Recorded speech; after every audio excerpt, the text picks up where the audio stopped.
பிறப்பொக்கும் எல்லா உயிர்க்கும் பிறந்த பின்னர் யாதும் ஊரே யாவரும் கேளீர். உண்பது நாழி உடுப்பது இரண்டு உறைவிடம் என்பது ஒன்றே. உழைத்து வாழ்ந்தோம் உழைத்து வாழ்ந்தோம் தீதும் நன்றும் பிறர் தரவாராயனும் நம் மொழியே நம் பொன்னொழியாம் போரை புறம் தள்ளி பொருளை பொதுவாக்கவே அறிவு வழிகாட்டும் அன்பு மொழியாம் செம்மொழியான தமிழ் மொழியாம் செம்மொழியான தமிழ் மொழியாம் செம்மொழியான தமிழ் மொழியாம் செம்மொழியான தமிழ் மொழியா. உலகம் முழுவதும் வாழ்ந்து கொண்டிருக்கக்கூடிய 10 கோடி தமிழர்களின் உள்ளங்களிலெல்லாம் செம்மொழி என்ற அந்தஸ்தை நம் தாய்மொழிக்கு பெற்றுத்தந்து இன்று நம்மிடையே இருந்து வாழ்ந்து மறைந்த அந்த ஒப்பற்ற நம் தானை தலைவர் டாக்டர் கலைஞர் அவர்களை இந்த நேரத்தில் நாம் நினைத்து பார்ப்பது என்பது இன்று வரை தமிழகத்தில் இருக்கக்கூடிய ஒவ்வொரு தனி மனிதனும் அவர் இன்னும் இறக்கவில்லை, நம்மோடு வாழ்ந்து கொண்டுதான் இருக்கிறார் என்ற உணர்வை ஏற்படுத்தி கொண்டிருக்கக்கூடிய அற்புதமான ஒரு தலைவன். அந்த தலைவர் இன்று அவருடைய அந்த நினைவிடத்திலே வந்து அவருக்கு அஞ்சலி செலுத்துகிறவர்கள் எல்லாம் சொல்கின்ற ஒரே ஒரு கருத்து, எந்த அரசியல் கட்சியை சார்ந்தவராக இருந்தாலும், கடவுள் நம்பிக்கை உள்ளவராக இருந்தாலும் இல்லாதவராக இருந்தாலும், அந்த அவருடைய நினைவிடத்தின் மீது அவர்கள் சிந்துகின்ற ஒவ்வொரு சொட்டு கண்ணீரிலும் அவர் எத்தனை உள்ளங்களிலே வாழ்ந்து கொண்டிருக்கிறார் என்பதை இன்று வரை நாம் கண்கூடாக பார்த்து கொண்டிருக்கிறோம். அப்படிப்பட்ட ஒரு அற்புதமான தலைவர். அதைவிட மிகப்பெரிய தலைவர்களுக்கெல்லாம் மெரினா கடற்கரையில் சிலை வைத்து இடம் கொடுத்த அந்த தலைவர், மிகப்பெரிய 3 கடல்களும் சங்கமிக்கின்ற அந்த கன்னியாகுமரியிலே 133 அடி உயரத்தில் நம் வள்ளுவருக்கு சிலை அமைத்து கொடுத்த அந்த தலைவருக்கு மெரினா கடற்கரையிலே இடம் கிடைப்பதற்கு கூட கடைசி வரை போராடி சுயமரியாதையோடு அந்த இடத்தை பெற்ற ஒரே தலைவர் நம் டாக்டர் கலைஞர் என்ற அந்த அற்புதமான தலைவர் தான். பேரறிஞர் அண்ணா மறைந்த போது சூரியன் மறைந்து விட்டது என்று பத்திரிகையில் எழுதினார்கள். ஆனால் கலைஞர் என்ற உதய சூரியன் புறப்பட்டு வந்தார். இன்று கலைஞர் என்ற திராவிட சூரியன் மறைந்தாலும் தளபதி என்ற இளைய சூரியன் தலைவராக புறப்பட்டு நம்பிக்கையோடு வந்திருக்கிறார் என்ற மகிழ்ச்சியான காலத்தில் இந்த விடுமுறை திருநாளில் ஒரு அற்புதமான தலைப்பில் உங்கள் அனைவரையும் சந்திக்கக்கூடிய நல்ல வாய்ப்பை கொடுத்த கலைஞர் தொலைக்காட்சியும் உலகம் முழுவதும் வாழ்ந்து கொண்டிருக்கக்கூடிய கோடான கோடி கலைஞர் தொலைக்காட்சியின் ரசிக பெருமக்களுக்கும் என்னுடைய அன்பான வாழ்த்துக்களையும் வணக்கத்தையும் சொல்லி, அருமையான ஒரு தலைப்பு. ஒரு மனிதன் வாழ்வில் நிம்மதியும் மகிழ்வும் பெறுவது பொருளோடு வாழ்வதா அல்லது நெறியோடு வாழ்வதிலா? இதுதான் தலைப்புன்னை. அற்புதமான தலைப்பு. நீங்கள் யாரை கேட்டாலும் ஒரு ஆளை கூப்பிட்டு கேளுங்க, எதுக்காக அந்த உலகத்தில் வாழ்ந்துக்கிட்டு இருக்க அப்படின்னு கேட்டால் அவர்கிட்டருந்து வர்ற பதில் என்னவா இருக்கும்? பெரும்பாலும் என்ன சொல்லுவாங்கன்னா, நான் என் பிள்ளைகளுக்காக தான் வாழ்ந்துட்டுருக்கேன், பெற்றுட்டான், நம்மளை நம்பி இருக்காங்க, அவனுக்கு ஏதாவது ஒரு நல்ல வாழ்க்கையை அமைச்சு கொடுத்தா போதும் சாமி, இதுதான் என் வாழ்க்கையோட, இதுக்காகத்தான் வாழ்ந்துக்கிட்டு இருக்கேம்மா. எல்லாரும் இதே பதிலை சொல்கிறானா? இல்லை. ஒரு குரூப் என்ன சொல்கிறான்னா, என்னுடைய தாய் தகப்பன் அவங்க தான் என்னை உயர்த்தி கொண்டு வந்தாங்க, அவங்க உயிரோடு இருக்கிற வரைக்கும் அவங்களுக்கு சேவை செஞ்சுக்கிட்டே இருந்தால் போதும், அதுக்காகத்தான் நான் வாழ்ந்துக்கிட்டு இருக்கேன் அப்படின்னு ஒரு குரூப் பதில் சொல்கிறேன். இன்னொரு குரூப் என்ன சொல்கிறேன், யாருக்காகவும் நான் வாழல, எனக்காகத்தான் வாழ்கிறேன், நான் சந்தோஷமாக இருந்தால் போதும், நிறைய பேர் இருக்கான் இதே மாதிரி. நான் சந்தோஷமாக இருந்தால் போதுமையா, வேற என்ன? எவன் சந்தோஷமாக இருந்தால் என்ன? அவன் சந்தோஷத்தை அவன் தீர்மானிச்சுட்டு போகிறேன். நான் என்னத்துக்கு அவன் சந்தோஷத்துக்காக வாழணும் அப்படிங்கிறான் ஒரு குரூப்பு. இன்னொரு குரூப்பு எதுக்கு வாழ்கிறோம்னே தெரியலையா அப்படிங்கிறான் பாரு. இவன் தான் ரொம்ப ஆபத்தானவன். எதுக்கு வாழ்ந்துக்கிட்டு இருக்கேனே தெரியலன்னு ஒருத்தன் கையை விரிக்கிறான்னா அவன் பல பேருடைய வாழ்க்கையை கெடுக்கிறதுக்கு ரெடி ஆகிக்கிட்டு இருக்கான்னு அர்த்தம். வாழ்க்கையில் ஒரு இலக்கு இல்லாட்டி மகிழ்ச்சி இல்லை. அந்த இலக்கை அடைவதற்கு நமக்கு வாழ்க்கையில் நிம்மதியும் ஒரு மகிழ்ச்சியும் தேவைப்படுது. அந்த மகிழ்ச்சி நிம்மதி நமக்கு கிடைப்பது பொருளோடு வாழ்வதாலா நெறிகளோடு வாழ்வதாலான்னு பேசுகிறதுக்கு 6 பேச்சாளர்கள் வந்திருக்காங்க. ஒரு மனிதனுக்கு நிம்மதி மகிழ்ச்சி எப்படி வேணாலும் கிடைக்கும். ஒரு ஹோட்டலில் போய் நல்ல பிடிச்ச சாப்பாடை சாப்பிட்டோம்னா மகிழ்ச்சியாக இருக்கலாம். குழந்தைகளை கொஞ்சம் விளாண்டோம்னா மகிழ்ச்சியாக இருக்கலாம். பீச்சில் போய் உட்காந்து நல்லா காற்று வாங்கி வேர்க்கடலையை கொறித்து சாப்பிட்டோம்னா மகிழ்ச்சியாக இருக்கலாம். சொந்தக்காரங்களோட ஜாலியாக பேசி அரட்டை அடிச்சுட்டு கொழுந்தி ஆளுகளை நக்கல் பண்ணிக்கிட்டு அத்தை மக மாமகளை கிண்டல் பண்ணிக்கிட்டு அப்படிலாம் இருந்தால் அது ஒரெல்லாம் மகிழ்ச்சி. நிம்மதி அது எங்கேருந்து கிடைக்கும்? ஒரு வீடு கட்டிட்டேன், ஆஹா அருமையான வீடு, குடும்பத்தோடு சந்தோஷமாக இருக்கலான்ட்டு அந்த வீட்டுக்குள்ளே எவன் நுழையிறானோ நிம்மதியாக இருக்கான்னு அர்த்தம். இன்னும் கொஞ்சம் பெருசாக கூட கட்டியிருக்கலாமே, இன்னும் 2 ரூம் வச்சு கட்டியிருந்தா நல்லா இருக்கும் அப்படின்னு நினச்சிட்டானாலே நிம்மதி போயிடுச்சுன்னு அர்த்தம். கல்யாணம் பண்ணி ஒய்ஃபை கூப்பிட்டு வர்றேன், நல்ல உள்ளதான், இன்னொரு ஒரு நல்ல பிள்ளையாக கூட பார்த்துட்டு இருக்கலாம் அப்படின்னு நினச்சிட்டானால அவன் வாழ்க்கையில் துன்பம் தொடங்கிருச்சுன்னு அர்த்தம். அந்த பிள்ளைய நம்ம கிடச்சிருக்கு, இதை வச்சு வாழ்க்கையில் சந்தோஷமாக இருக்கலான்டான்னு நினைக்கிறான்னா அவன் தான் நிம்மதியோடு இருக்கான்னு அர்த்தம். இதுதான் கண்ணதாசன் அன்னைக்கே சொன்னார். எங்கே வாழ்க்கை தொடங்கும், அது எங்கே எவ்விதம் முடியும், இதுதான் பாதை இதுதான் பயணம் என்பது யாருக்கும் தெரியாது. பாதையெல்லாம் மாறிவிடும், பயணம் முடிந்துவிடும், மாறுவதை புரிந்து கொண்டால் மயக்கம் தெளிந்துவிடும். அடுத்து சொல்றாரு, 1000 வாசல் இதயம், அதில் 1000 எண்ணங்கள் உதயம், யாரோ வருவார் யாரோ இருப்பார், வருவதும் போவதும் தெரியாது. இங்கனதான் பிலாசபியை வைக்கிறார். ஒருவர் மட்டும் குடியிருந்தால் என்றும் அமைதி இல்லை, ஒன்றிருக்க ஒன்று வந்தால் என்றும் அமைதி இல்லை அப்படிங்கிறார். ஒருவர் மட்டும் குடியிருந்தால் நிம்மதி உண்டு, ஆனால் ஒன்றிருக்க ஒன்று வந்தால் என்றும் அமைதி இல்லை. இந்த சட்டம் நல்லா இருக்குன்னு நினச்சேன்னா நிம்மதி. இன்னொரு சட்டை நான் போடணும்னு ஆசைப்பட்டேன்னா நிம்மதி இல்லை. அப்போ ஆசை உண்டாக உண்டாக ஒரு மனிதனுக்கு நிம்மதி குறைந்து கொண்டே இருக்கு. விலங்குகளுக்கெல்லாம் எந்த நெறிகளும் கிடையாது. ஒரு நாய் நெறிகளோட வாழுது இல்லை, ரோட்டில் அது பாட்டுக்கு போகுது. எங்கே போகிறீங்கன்னு கேட்டால் நான் இந்த ஆன்மீக சொற்பொழிவு கேட்கலாம்ட்டு போயிட்டுருக்கேன் அப்படின்னு எங்கேயாவது 4 நாய் கிளம்பி போகுதா? இல்லை அதுகளுக்கு ஏதாவது புத்திமதி சொன்னால் கேட்குதா? கேட்காது.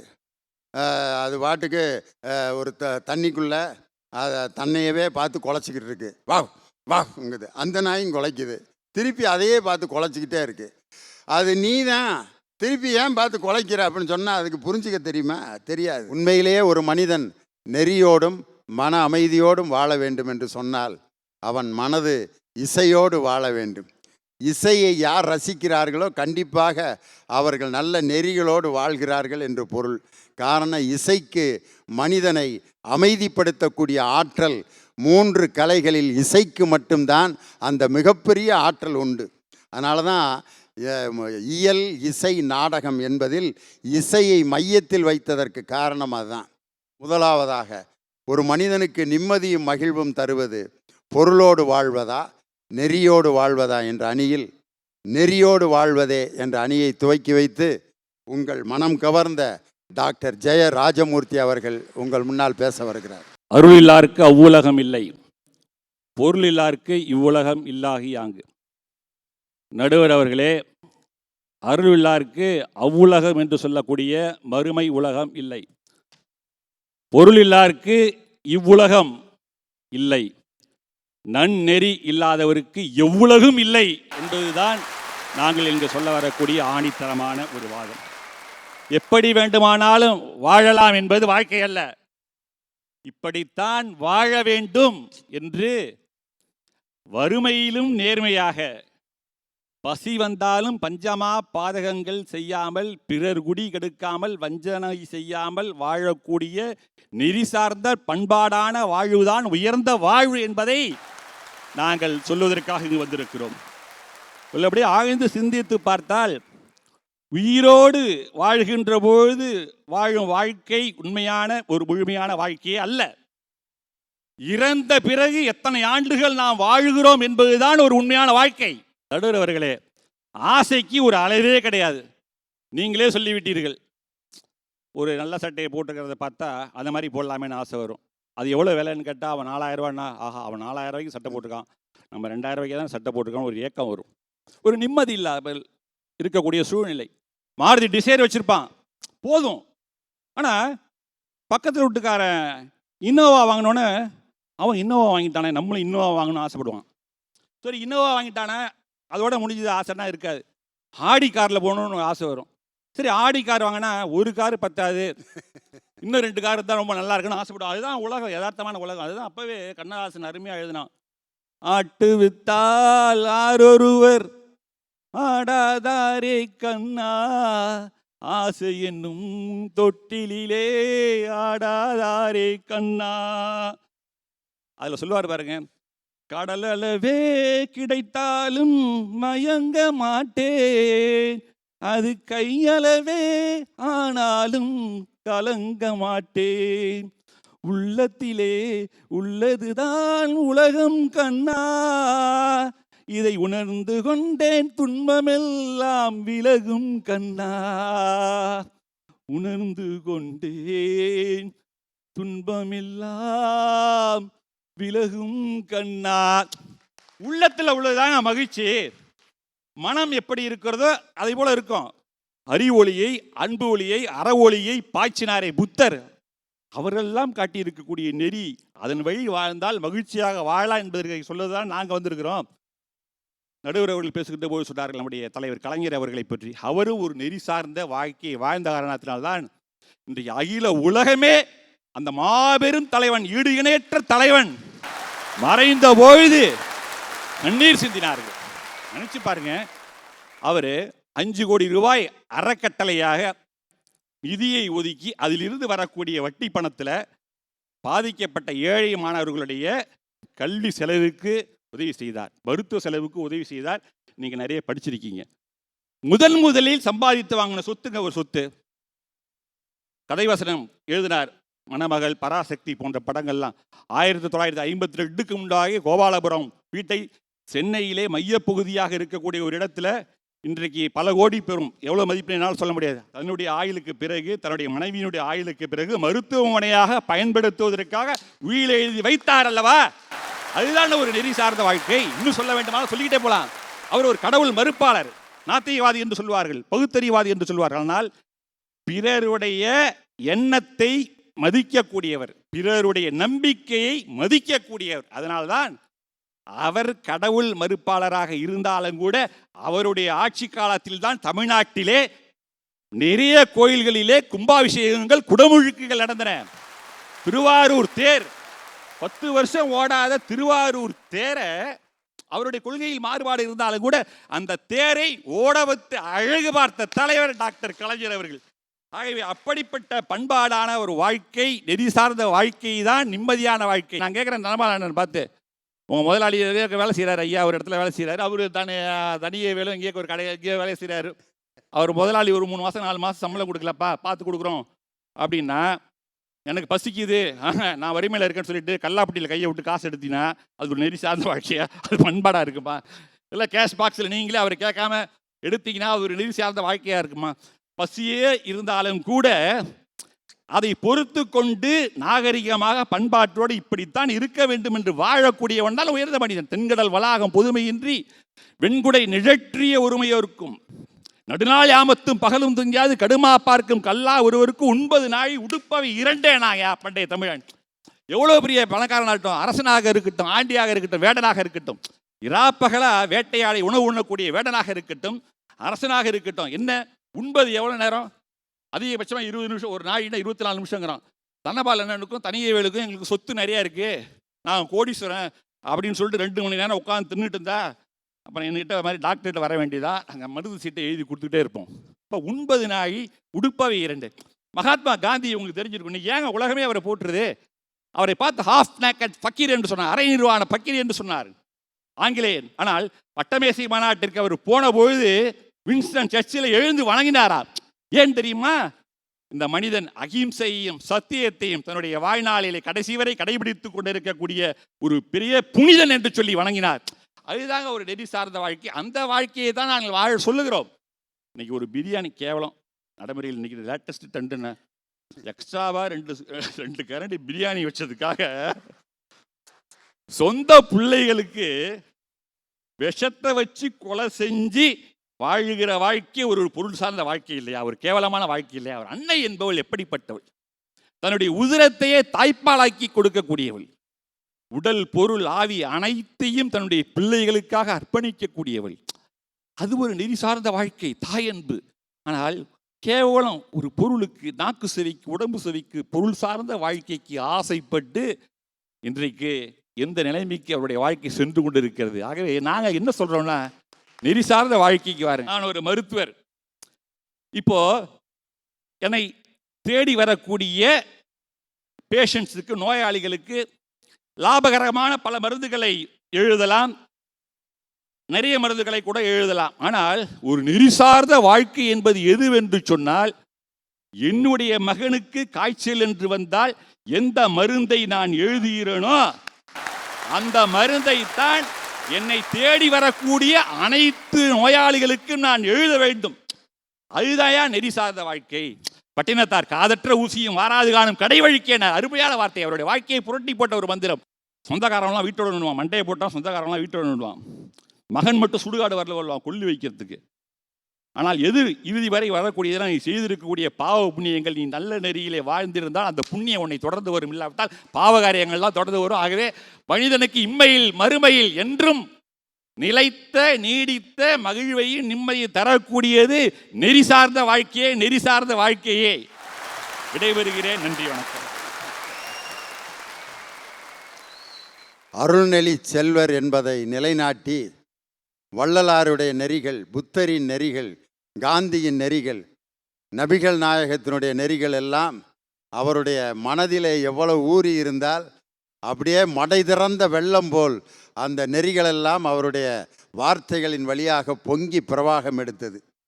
தலைவர் தான் சொன்னார், கஞ்சத்தனத்துக்கும் சிக்கனத்துக்கும் என்ன வித்தியாசம் அப்படின்னு ஒரு பத்திரிகையாளர் கேட்குறாங்க. தலைவர் அதுக்கு பதில் சொல்கிறாரு, கஞ்சத்தனம், சிக்கனம். ஒரு சட்டை தைக்கிறதுக்கு துணி எடுத்து அந்த துணியில், மிச்ச துணியில் கர்ச்சிப் தைக்கிறான் பார்த்தீங்களா, அவன் யாருன்னா அவன் தான் சிக்கனக்காரன். கஞ்சன் யாருன்னா புது துணி, புது சட்டை தைக்கிறதுக்கு துணி எடுத்து வச்சு தையக்கூலி கொடுக்கணுமேன்னு தைக்காமையே வீட்டில் வச்சுருக்கான் பார்த்தீங்களா, அவன் தான் கஞ்சன். சிக்கனமாயிரு, கஞ்சத்தனமாக இருக்காதுங்கிறதுக்கு என்ன அழகான உதாரணம் பாருங்கள். சட்ட துணியில் ஒரு பிட்டை கர்ச்சிப்பாக மாத்திரவன் சிக்கனக்காரன். தையக்கூலி கொடுக்கணும்னே வீட்டிலையே அந்த சட்ட துணியை பூட்டி வச்சிருக்கவன் கஞ்சன்னார். அது மாதிரி ஒரு மனிதன் நல்ல நெறிகளோடு வாழ்வது தான் மகிழ்ச்சி அப்படின்னார். இதுக்கு பதில் சொல்லணும், பொருளோடு வாழ்வதே என்ற அணிக்கு தன் கருத்துக்களை வழங்க கடலூர் தணிகவேல் உங்களுடைய பலத்த கரவொலியோடு மேடைக்கு வருகிறார். வாங்க. ஒரு பேனர், 2 சோஃபா, 3 விஐபி சேர், 4 ஸ்பீக்கர், 6 கேமரா, 16 லைட், நெறின்னு 20 நிமிஷம் பேசுறதுக்கே இத்தனை பொருள் தேவைப்படுதுன்னா 60 வருஷம் வாழ்றதுக்கு எத்தனை பொருள் தேவைப்படும்? ஐயோ கேரளாவில் வெள்ளம் வந்துருச்சு, எல்லாம் பாதிக்கப்பட்டுட்டாங்களே நான் ஃபீல் பண்ணேன். நடுவர் அவர்களே நீங்கள் ஃபீல் பண்ணீங்களா? ஃபீல் பண்ணேன். அத்தனை மக்களும் ஃபீல் பண்ணாங்க. நெறி அப்படின்றது ஒவ்வொரு மனுஷனுக்கும் இருக்க வேண்டிய பேசிக் குவாலிட்டி, அவ்வளவுதான். அதை பார்த்து ஃபீல் பண்ணி அவங்களுக்காக நிதியை அள்ளி அள்ளி வழங்கியது தமிழகம். கொடுத்ததனால கேரளா மகிழ்ச்சி அடைஞ்சது. அவங்களுக்கு கொடுத்துட்டமேனு நாம மன நிம்மதி அடைஞ்சோம். எங்க பொருள் வருதோ அங்கதான் மன நிம்மதியும் மகிழ்ச்சியும் வரும். நடுவர் அவர்களே, ஏங்க வாழும்போது ஒலை வச்சு சோறு போடுங்கடான்னா செத்ததுக்கு அப்புறம் நாங்கள் இலை வச்சு படையல் போடுவோம், அதுதான் நெறின்னு பேசிட்டு இருக்கீங்க. செத்ததுக்கு அப்புறம் எங்களுக்கு வர்ற புகழ் எதுக்குன்னு நாங்கள் கேட்குறேன் நடுவர் அவர்களே. செத்ததுக்கு அப்புறம் நீங்கள்லாம் சொர்க்கத்துக்கு போவீங்க நெறியோடு வாழ்ந்தீங்கன்னா, உயிரோட வாழும்போது எங்களுக்கு சொர்க்கம் கிடைச்சா போதும். நடுவர் அவர்களே, பொருளாதாரத்தை நோக்கி ஓடுகின்ற சமூகமா மாறிவிட்ட பிறகு நெறிக்கு இங்க என்ன வேலை அப்படின்னு நாங்க கேட்கிறோம். நடுவர் அவர்களே, நடுவர்களே நீங்க ஜெயிலுக்கு போயிருக்கீங்களா? ஏயா உனக்கு ஏன் இந்த ஆசை? போயிருக்கேன் ஒரே ஒரு தடவை. 1985 ஆசிரியர்களுடைய போராட்டத்தில் ஈடுபட்டு மதுரை ஜெயிலில் 15 நாள் இருந்தேன். அதுதான் நான் போன ஜெயிலு. அந்த ஜெயிலில் இருந்தப்போ 15 நாள் கழித்து ரிலீஸ் பண்ண பிற்பாடு கைதிகள்லாம் வந்து, சார் இன்னும் ஒரு 4 நாள் இருந்துட்டு போங்க சார்னாங்க. டேய் இது என்ன மாமியார் வீடா? கிளம்பணும்டா. சார் நாங்கள் ஏற்பாடு பண்ணுறோம் சார், நீங்கள் மட்டும் இருங்க சார். நீங்கள் இருக்கிற வரைக்கும் எங்களுக்கு எப்படி பொழுது போச்சு, பட்டிமன்றம், பழைய பாட்டு, கச்சேரி கிளப்பிட்டீங்க சார். இன்னொருத்தன் சொன்னால், சார் போயிட்டு திருப்பி வந்துடுங்க சார், நாங்கள் ஐடியா கொடுக்குறோன்னா. என்னடான்னா, நாங்கள் கொடுக்குற பொட்டலத்தை சிம்மக்கல்ல ஒரு பெட்டி கடையில் கொடுங்க, நான் பெயிலபிள் அஃபென்ஸு, 6 வருஷம் எங்களோடய இருக்கலாங்கிறேன். அதுக்கெல்லாம் வேறு ஆள் இருக்காங்கடா, அவங்கள்ட்ட கூட உள்ளே வர்றதுக்கு ரெடியாக இருக்காங்க ஒரு குரூப்பு. அவனுங்கள்ட்ட குர்றா, திருப்பி லியோனி இந்த ஜெயிலுக்கு வருவேன்னா ஒரு போராட்டம் நடத்தி மக்களுக்கான போராட்டத்தில் ஈடுபட்டு தான்டா ஜெயிலுக்கு வருவேன்னு சொல்லிட்டு வந்தேன் அன்னைக்கு. சார், நெறியோட விவசாயம் பண்ணுறான், வாங்கின கடனை கட்டலைன்னு அவனை ஜெயிலில் போட்டுடுறாங்க, அவனால் வெளியில் வர முடியல. சார், நெறியோட கல்வி கடன் வாங்கி படிக்கணும்னு ட்ரை பண்ணுறான், அவன் படித்து முடித்த உடனே வேலை கிடைக்கல, வாங்கிய கடனை கட்டாதவர்கள்னு திருட்டு பைய படத்தை போடுற மாதிரி பேங்க் வாசலில் ஃபோட்டோ ஒட்டி வச்சிடுறான். ஆனால் பொருள் இருந்துச்சுன்னு வச்சிங்களேன், இதே நாட்டில் பாஸ்போர்ட் கொடுத்து வெளிநாட்டுக்கு அனுப்பி மகராசனா நீ அங்கேயே இருன்னுவான்.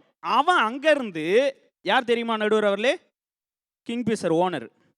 அங்கே இருந்துட்டு நான் இந்தியாவுக்கு ஜெயிலுக்கு வரணும்னா எனக்கு சகல வசதிகளோட ஜெயில் வேணும், ஏசி இருக்கணும், டிவி இருக்கணும், ஃபுல்லாக க்ளீனாக இருந்தால் தான் நான் இங்கிலாந்துலேருந்து ஜெயிலுக்கே வருவேங்கிறான்.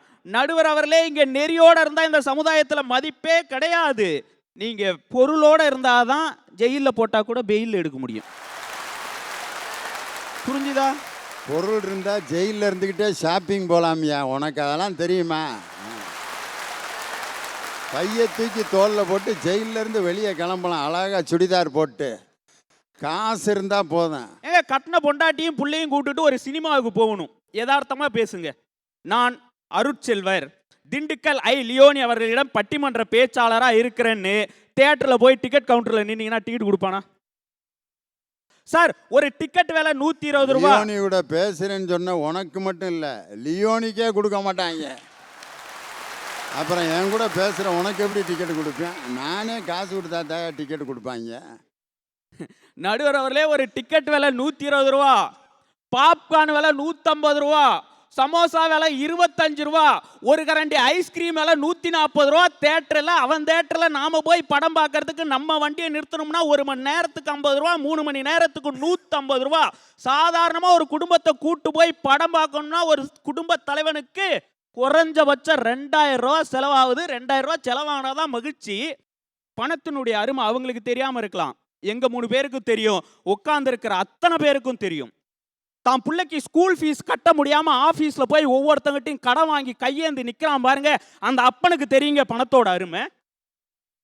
25ஆம் தேதிக்கு மேல பெட்ரோல் போட முடியாம பொண்டாட்டி கிட்ட கையேந்தி நிக்கிறான் பாருங்க புருஷன், அவனுக்கு தெரியுங்க பணத்தோட அருமை. போன காசு பெட்ரோலுக்கு 10லன்ட்டு தலையை சொரிஞ்சுட்டு பெட்ரோல் பங்கில் நிற்கிறான் பாரு, விலை ஏறினது தெரியாம. அவனை கேளுங்க, காசோட அருமை என்னன்னு தெரியும். 5 லிட்டரு போட்டான், இன்னும் 2 ரூபா கொடுக்கணும் சார். 2 ரூபா இல்லையா, நில்லுங்க, யார்கிட்டயாவது வாங்கி கொடுங்கன்ட்டு 2 ரூபாயை ஒவ்வொருத்தருக்காக கேட்டுக்கிட்டு இருக்கான் பாரு. அவனை கேளு, தெரியும். சார், பரோட்டா மாஸ்டர் 10,000 ரூபா சம்பளம் வாங்குற இதே நாட்டில் என்ஜினியரிங் படிச்சு முடிச்சுட்டு வெறும் 5,000 ரூபாய்க்கு கால் சென்டர்ல நைட்டு முழுக்க கண்ணு முழிச்சு வேலை பார்க்குறான் பாருங்க சார். அந்த பையனுக்கு தெரியும் சார் பணத்தோட அருமை. வாங்குற 5,000 ரூபாயில 2,000 ரூபாயை வீட்டுக்கு அனுப்பிட்டு 1,500 ரூபாயை வாடகை கொடுத்துட்டு வெறும் நூடுல்ஸ் பாக்கெட்டை வாங்கி வச்சுக்கிட்டு அந்த வானல்ல கொட்டி கொட்டி சமைச்சு சாப்பிட்டு தான் வயிற்ற கட்டி பணத்தை சேர்த்து வைக்கிறான் பாருங்க. அந்த பையனுக்கு தெரியும் சார் பணத்தோட அருமை. இவங்க 3 பேருக்கு என்ன சார் தெரியும்? துணிக்கடையில் ஒரு நாள் முழுக்க கொத்தடியுமே நின்றுட்டு வேலை பார்க்குது பாருங்க பொண்ணுங்க. அந்த பொண்ணுங்களுக்கு தெரியும் பணத்தோட அருமை. இவங்களுக்கு எப்படி சார் தெரியும்? முதுகெலும்பு தே டார்கெட்டை முடிக்கணுன்றதுக்காக வேலை செய்கிறான் பாருங்க மார்க்கெட்டிங் எக்ஸிக்யூட்டிவ். அவனுக்கு தெரியும் சார் பணத்தோட அருமை. உங்களுக்கு என்ன சார் தெரியும்? 35 வயசு வரைக்கும் தான் அக்கா தங்கச்சிக்கு கல்யாணம் பண்ணாம தான் கல்யாணம் பண்ணிக்காம நிக்கிறான் பாருங்க சார் பவுன் சம்பாதிக்கணும்னு. அவனுக்கு தெரியும் சார் பணத்தோட அருமை. உங்களுக்கு என்ன சார் தெரியும்? கட்டின பொண்டாட்டியை இந்தியாவில் விட்டுட்டு வெளிநாட்டில் போய் வேலை செஞ்சு பிறந்த பிள்ளைய போன்ல பார்த்து கண்ணீர் வடிச்சிட்டு இருக்கான் பாருங்க சார். அவனுக்கு தெரியும் சார் பணத்தோட அருமை. தான் கூட வாழ்ந்த பொண்டாட்டி செத்து போயிட்டான்னு போய் கெஞ்சி ஆம்புலன்ஸை கேட்கறான் சார். பணம் கொடுத்தாதாண்டா ஆம்புலன்ஸை கொடுப்பேன்னு சொல்றான். கெஞ்சி அவன் காலில் விழுந்து கதறினதுக்கு அப்புறமும் பணம் இல்லாம ஆம்புலன்ஸ் கிடையாதுன்னு சொல்றான். நீங்க என்னடா ஆம்புலன்ஸ் தர்றது என் பொண்டாட்டிக்குன்னு சொல்லி தோல் மேலே தூக்கி போட்டு நடந்து போனான் பாரு சார். அவனுக்கு தெரியும் சார் பணத்தோட அருமை. இவங்களுக்கு என்ன சார் தெரியும்? சார், எல்லாமே இருக்கிற டாக்டர், எல்லாத்தையும் சம்பாரிச்சு வச்சிருக்கிற எங்க அண்ணன் இனியவன், இப்பதான் வாழ்க்கையை தொடங்க போற என் தங்கச்சி அஞ்சலி, எல்லாமே இருக்கிற இவங்களுக்கு தெரியாது சார் பணத்தோட அருமை. எதுவுமே இல்லாம வாழ்றான் பாருங்க சார். அவனுக்கு தான் சார் தெரியும் பணத்தோட பெருமைன்னு சொல்லி நல்லதொரு வாய்ப்பிற்கு நன்றி பாராட்டி இடம் அமர்கின்றேன். நன்றி, வணக்கம். பணத்தோட அருமை யார் யாருக்கெல்லாம் தெரியும்னு ஒரு லிஸ்ட்டு கொடுத்தாரு பாருங்க. உண்மையிலே அது இல்லாமல் இருக்கிறப்ப தான் அதனுடைய வேதனையை நமக்கு தெரியும்.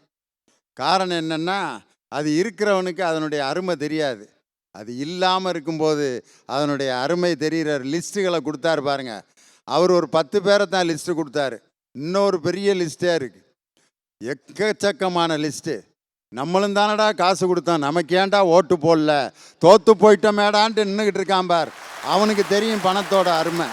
இது மாதிரி நான் ஒரு லிஸ்ட்டு கொடுப்பேன் எக்கச்சக்கமாக. அதனால் பணத்தோட அருமை யாருக்கு தெரியும்ட்டு ஒரு பெரிய பட்டியலே கொடுத்தாரு. அதுக்கு பதில் சொல்லணும். மகளிர் இப்பொழுது முதலாவதாக வருகிறார்கள். நெறியோடு வாழ்வதே என்ற அணியில் பேச திருவண்ணாமலை அஞ்சலி உங்களுடைய பலத்த கரவொலியோடு மேடைக்கு வருகிறார். வாங்கம்மா. பொருளோடு வாழக்கூடிய வாழ்க்கை தான் மகிழ்ச்சியை தருகிறது, நிம்மதியை தருகிறதுன்னு சொல்றாங்க. ஒரு அறிஞர் தான் அழகா சொன்னார், நாம் வாழ்வதற்கும் பொருள் வேண்டும், நாம் வாழக்கூடிய வாழ்க்கைக்கும் பொருள் வேண்டும் அப்படின்னு சொன்னார். ஒரு மனுஷன் பணக்காரனா வாழறான், அவன் இறந்து போயிடுறான். பின்னாடி இருக்கவன் என்ன சொல்லுவான்? பணத்தை வச்சுட்டு என்ன ஆட்டம் போட்டான், எப்படி போனான் பத்தியா கடைசியில அப்படின்னு சொல்லுவாங்க. ஆனா ஒரு மனுஷன் நெறியோட வாழறான், அதற்கு பின்னாடி இருக்கவங்க என்ன சொல்லுவாங்க? எப்படி வாழ்ந்த மனுஷன் தெரியுமா இவரு, ஒழுக்கன்னா இவரை பார்த்து கத்துக்கணும்டா, நேர்மைனா இந்த மனுஷங்க எடுத்துக்காட்டா இருந்தாண்டான்னு சொல்லி நம்முடைய வாழ்வுக்கான அர்த்தத்தை பிறர் கூறுமாறு வாழ்கிற வாழ்க்கையில தான் மகிழ்ச்சியும் இருக்கும், நிம்மதியும் இருக்கும். நடுவர்களே, பொருளோடு இருக்கக்கூடிய வாழ்க்கையில தற்காலிகமான மகிழ்ச்சி இருக்கும், நான் ஒத்துக்கிறேன், இல்லைன்னே சொல்லலை. ஆனால் நிம்மதி அப்படின்ற வார்த்தையை நீங்க தலைப்புல கொடுத்துருக்கீங்க. ஒருபோதும் பொருளோடு வாழ்கிற வாழ்க்கையில நிம்மதி இருக்காது நடுவர்களே. ஒன்றும் இல்லை, ஒரு மனுஷன் காட்டு வழியே நடந்து போயிட்டு இருக்கான், கையில நிறைய பணத்தோடையும் நகையோடையும் போயிட்டு இருக்கான். ஒரு வழிப்பறி கொள்ளைக்கார வந்து அந்த பணத்தையும் நகையும் எல்லாமே கொள்ளையடிச்சிட்டு போயிடுறான். கொள்ளையடிக்கிறதுக்கு முன்னாடி வரைக்கும் எவன்டா எப்படா வந்து அபகரிச்சுட்டு போவான்னு பயத்தோடையே வாழ்ந்த அந்த பணக்காரன் எப்போ அந்த பொருள் தன்னைக்கிட்ட இருந்து கொள்ளை போச்சோ, இனிமேல் என்கிட்ட இருந்து எடுத்துட்டு போறதுக்கு என்னடா இருக்குன்னு நிம்மதியோடையும் மகிழ்ச்சியோடும் இருந்தானா நடுவர்களே. அப்போ ஒரு மனிதன் கிட்ட எப்போ பொருள் அவன்கிட்ட இருந்து போகுதோ அப்பதான் அவனுடைய வாழ்க்கையில மகிழ்ச்சியும் நிம்மதியும் இருக்கும் நடுவர்களே. அது மட்டும் கிடையாது, பணம் நல்லவங்கிட்டையும் இருக்கும், கெட்டவங்கிட்டையும் இருக்கும். ஆனால் நல்ல பண்புகளும் நல்ல நெறிகளும் நல்லவங்களா வாழறவங்க கிட்ட மட்டும்தான் இருக்கும் நடுவர் அவர்களே. ஏன்னா ஒழுக்கம் பிச்சைக்கார கோலத்திலே இருந்தாலும் உயர்வாக மதிக்கப்படும். ஆனால் அயோக்கியத்தனம் ஆடம்பர ஆடையில் இருந்தால் கூட அடுத்தவர்களால் மிதிக்கத்தான் படுமே தவிர ஒருபோதும் போற்றப்படாது நடுவர்களே. பொதுவா இந்த பணக்காரங்க பொருளோடு இருக்கவங்க சொல்றது என்ன தெரியுமா? நேர்மையா வாழ்ந்து நீ என்னடா சாதிச்சேன்னு கேட்பாங்க. மேதகு அப்துல் கலாம் அவர்கள் அதுக்கு சிரித்துக்கொண்டே பதில் சொன்னாராம், நேர்மையா வாழ்ந்து நீ என்னத்தை சாதிச்சேன்னு கேட்டியே, நேர்மையா வாழறதே ஒரு சாதனை தாண்டான்னு சொன்னாரா நடுவர்களே. இப்படிப்பட்ட நெறியோடு வாழக்கூடிய வாழ்க்கை தானே மகிழ்ச்சியும் நிம்மதியும் தரும். நடுவர் அவர்களே, பணக்காரனா இருந்தா நிம்மதியா தூங்க கூட முடியாது நடுவர் அவர்களே. அவனுக்கு உறக்கமே வராது. ஒரு கவிஞன் தான் அழகா எழுதுனா, ஒரு பணக்காரனின் தூக்கம் களைந்தது, ஒரு பணக்காரனின் தூக்கம் களைந்தது தன் வீட்டில் வேலை செய்யும் வேலைக்காரனின் குரட்டை சத்தம் கேட்டுன்னு ஒரு கவிஞன் எழுதினானா, அந்த வாழ்க்கையில் இருக்கக்கூடிய நெறியோடு இருக்கக்கூடிய வாழ்க்கையில தான் நிம்மதியும் மகிழ்ச்சியும் இருக்கும் நடுவர் அவர்களே. இந்த உலகத்துல யாரு பணக்காரன் நினைக்கிறீங்க நீங்க? 10 மாடி கட்டடத்துல வாழறவன் இல்ல பணக்காரன். 10 ஜாதி தனங்களோட சொந்த பந்தங்களோட வாழறவ தான் பணக்காரன் நடுவர் அவர்களே. ஆடிக்கார்ல போறவெல்லாம் வசதியான வாழ்க்கை வாழறான்னு சொல்ல முடியாது. கடைசி வரைக்கும் ஆஸ்பத்திரிக்கு போகாம எவன் வாழறானோ அவன் தான் வசதியான வாழ்க்கையில் இருக்கான். அப்பார்ட்மெண்ட்ல வாழறவெல்லாம் வசதியான வாழ்க்கை வாழறான்னு சொல்ல முடியாது. பெத்த அப்பா அம்மாவோட யாரு வாழறாங்களோ அவங்க தான் வசதியான வாழ்க்கையை வாழறோம். நடுவர் அவர்களே, ஒரு மனிதன் வாழறாரு. அவர் தனக்காக வாழல. 95 வயது வரைக்கும் தன்னை காப்பாற்றிய தமிழ் மொழிக்காக வாழறாரு. தமிழ் மக்களுக்காக வாழறாரு. அவர் மறைவும் போது அவரை சுத்தி நின்னது அவர் சம்பாரிச்ச சொத்துக்கள். அவர் எந்த சொத்துக்களை சம்பாதிச்சாரு தெரியுமா? மனைவி, தன்னுடைய குழந்தைகள், பேர குழந்தைங்க, கொல்லுப்பேரனோட சுத்தி நின்று அவருடைய மறைவுக்கு, அவருடைய மகிழ்வுக்கும் நிம்மதிக்கும் வழிவகுத்தது நெறியோடு வாழ்ந்த அந்த மனிதன் சம்பாதித்த அந்த சொந்த பந்தங்கள். ஆனால் பொருள் மட்டுமே தனக்கு போதும்னு சொல்லி ஒரு மனிதர் சம்பாதிச்சாங்க. கடைசி வரைக்கும் துரோகத்தை மட்டுமே சம்பாதிச்சு போனவங்க அந்த பொருளோடு கூடிய வாழ்க்கையை உங்களுக்கு நிம்மதியை தந்ததா? போன ஆளு பூரா இப்ப விசாரணை கமிஷன்ல இருக்கு. மெயினா நின்னாலு உள்ள இருக்கு. அவ்வளவுதான். இதுக்கு மேல நான் வித்தியாசத்தை சொல்ல வேண்டிய அவசியமே இல்லை. தணிகை அண்ணா மூச்சு விடாம நிறைய சொன்னாரு. நானும் மூச்சு விடாம சொல்லுவேன் நடுவர் அவர்களே. நிறைய கேள்வி கேட்டாரு. நானும் கேள்வியோடையே முடிக்கிற நடுவர் அவர்களே. நிறைவா இப்படி சொல்லி முடிக்கிறேன். பணப்பையை பார்த்த தலைவர்களுக்கு மத்தியிலே குழந்தைகளின் இறப்பையை பார்த்த கர்ம வீரர் காமராஜர் அவர்கள் நேர்மைக்கு உதாரணம். அவருடைய வாழ்க்கையிலே மகிழ்ச்சி இல்லையா? நிம்மதி இல்லையா? நிற்கலாம் நடக்கலாம் என்றிருந்த மக்களை உழைக்கலாம், ஜெயிக்கலாம், சாதிக்கலாம் என்று சொன்ன கலாம் அவர்களுடைய வாழ்க்கையிலே மகிழ்ச்சி இல்லையா? நிம்மதி இல்லையா? மக்கள் கணக்கிலே பல கோடிகளை ஒதுக்கி, அதிலே பல மாடிகளை ஒதுக்கி, அடுத்தவனுக்கு ஜோடியை ஒதுக்கி, அது மட்டும் இல்லாமல் ஆதிக்க கேடிகளின் மத்தியிலே தனக்கென தாடியை மட்டும் ஒதுக்கி வாழ்ந்த ஈரோட்டு தங்கம் தந்தை பெரியார் அவர்களுடைய வாழ்க்கையிலே மகிழ்ச்சி இல்லையா? நிம்மதி இல்லையா? ஏழையின் சிரிப்பிலே இறைவனை காண்போம் என்று சொன்ன பேரறிஞர் அண்ணா அவர்களுடைய வாழ்க்கையிலே மகிழ்ச்சி இல்லையா? நிம்மதி இல்லையா? காலில் நகம் முளைத்த நாள் முதல் தோளில் தமிழ்கொடி ஏந்தி தன் வாலிபத்தை கடித்த முத்தமிழ் அறிஞர் டாக்டர் கலைஞர் அவருடைய வாழ்க்கையிலே மகிழ்ச்சி இல்லையா? நிம்மதி இல்லையா?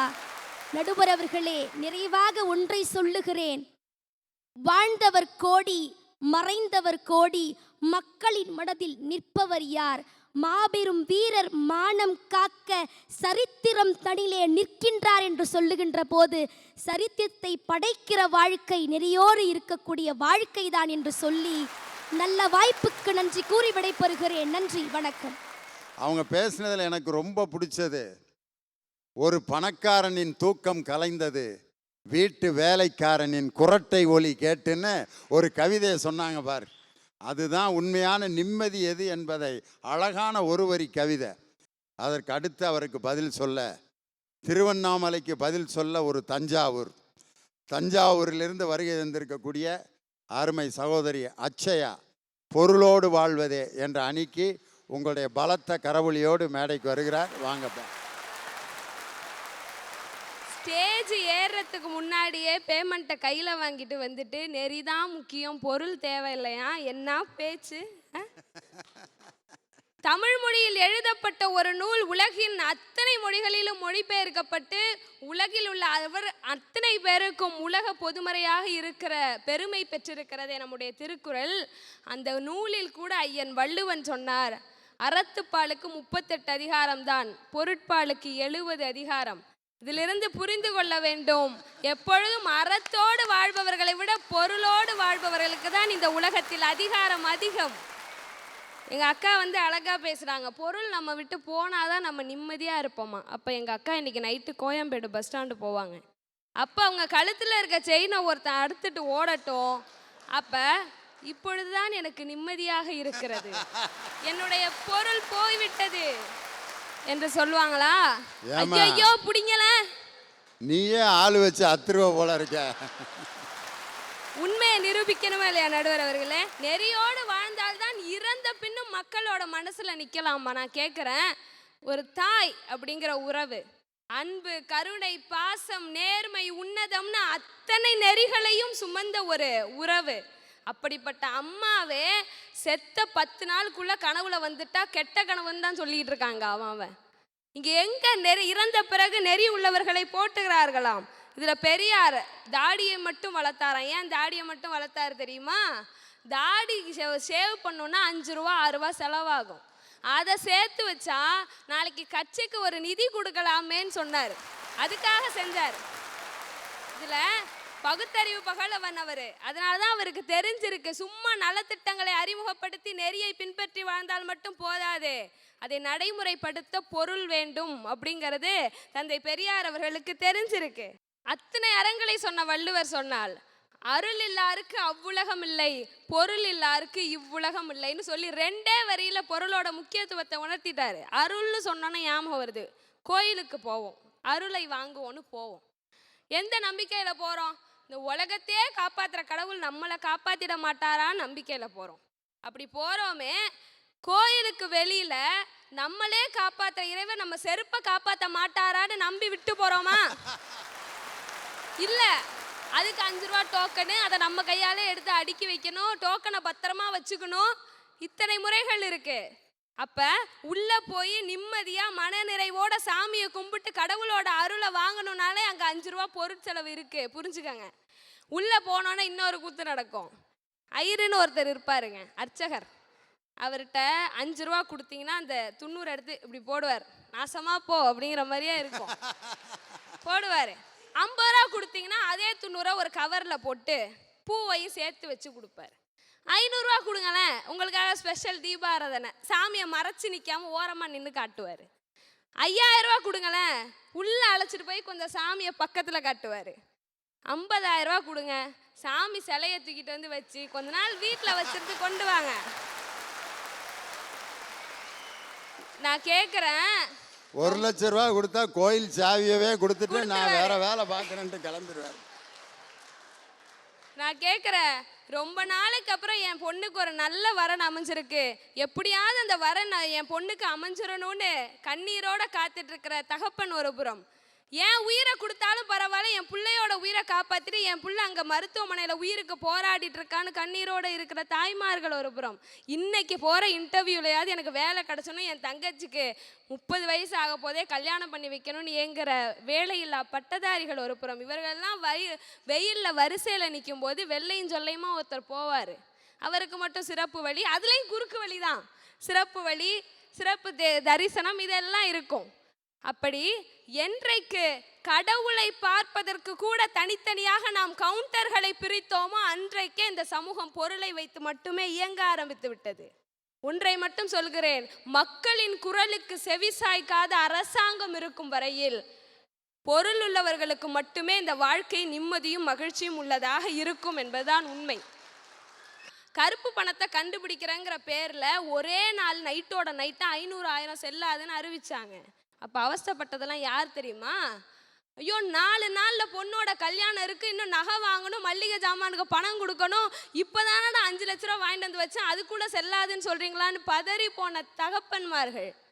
ரொம்ப நாளைக்கு அப்புறம் உறவுகளை பார்க்கலான்னு ஊர்லேருந்து வந்துக்கிட்டு இருக்காம பாதி வழியிலே பஸ்ஸில் வரும்போதே பணம் செல்லாதுங்கிறான். கண்டக்டர் டிக்கெட் எடுக்க மாட்டேங்கிறான், பாதி ரோட்டில் இறக்கி விட்டு போகிறான். இப்படி சாமானியர்கள் தான் அன்றும் அவதிப்பட்டார்களே தவிர பண முதலைகள் தப்பித்து கொண்டார்கள். வலை விரிக்கப்பட்டது என்னவோ பண முதலைகளுக்குத்தான், ஆனால் மாட்டிக்கொண்டது சிறுக சேமித்த சிட்டுக்குருவி. இந்த உலகத்துக்கே அறம் செய்ய விரும்பி என்பதை விதையிலேந்தே நட வேண்டும் என்ற மிகப்பெரிய சிந்தனையை சொன்ன ஒரு பெண்ணியத்தின் முன்னோடி ஔவையார். அந்த ஔவையாரே சொன்னாங்க, உங்ககிட்ட காசு பணம் மட்டும் இல்லைன்னா உன்னை பெத்த தாயும் மதிக்க மாட்டா, கட்டின பொண்டாட்டியும் மதிக்க மாட்டான்னு சொல்லிட்டாங்க. ஔவையார் காலத்திலேயே அப்படின்னா ஆண்ட்ரியா காலத்தில் வாழ்கிற நம்மளோட நிலைமையை கொஞ்சம் யோசிச்சு பாருங்க.